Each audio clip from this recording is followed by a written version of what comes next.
Дэлхийн загварын тайзан дээр алхаж Frank Ocean, Mariah Carey нартай мөр зэрэгцэн уран бүтээл хийж Азийн хипхопыг дэлхийд таниулж байсан артист. Яг оргил үе дээр өөрийнх нь дүрийг үгүй хийсэнгээ төсөөлөд үзтээ. Гэхдээ яагаад энэ асуултын хариулт нь рэп хөгжмөнтэй биш, харин хүний дотоод сэтгэлийн гүндэх хамгийн харанхуй эмгэнэл болон өөрийнх нь авралтай холбоотой байлаа.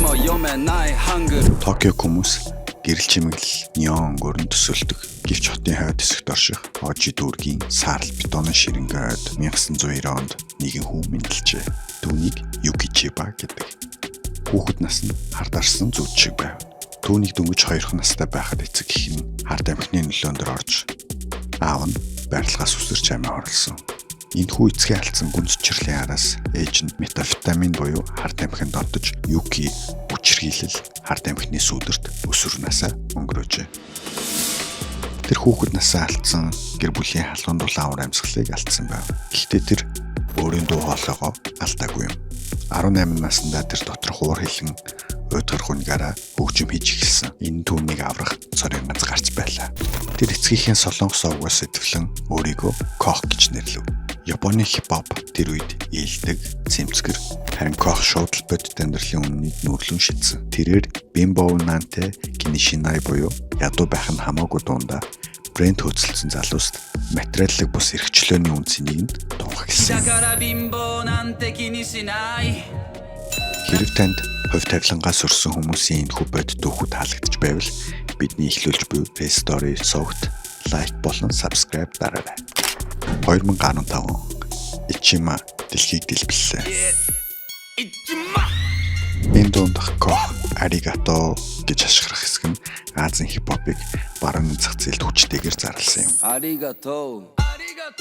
Удалгүй алдарт Frank Ocean түүнийг блонд цомогтой урьж тэр Парист Louis Vuitton-ы тайзан дээр алхах болов. Тэр бүх зүйлд хүрсэн. Гэвч алдар нар түүнийг аварсангүй. Тэр дотоодч дөрүүдтэйгээ тэмцэлцээр байв. Түүний хөгжим улам бүр харанхуй, гранж, металл маяг руу орж тэр үхлийн тухай, мөнх бусын тухай дуулдаг болсон юм.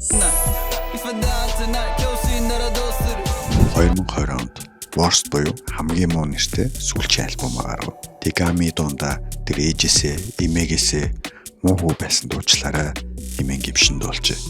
Ингээд 2021 оны сүүлээр тэр микрофоноо орхисон. Тэр Кох гэдэг дүрээ тэр чигээр нь өстөө.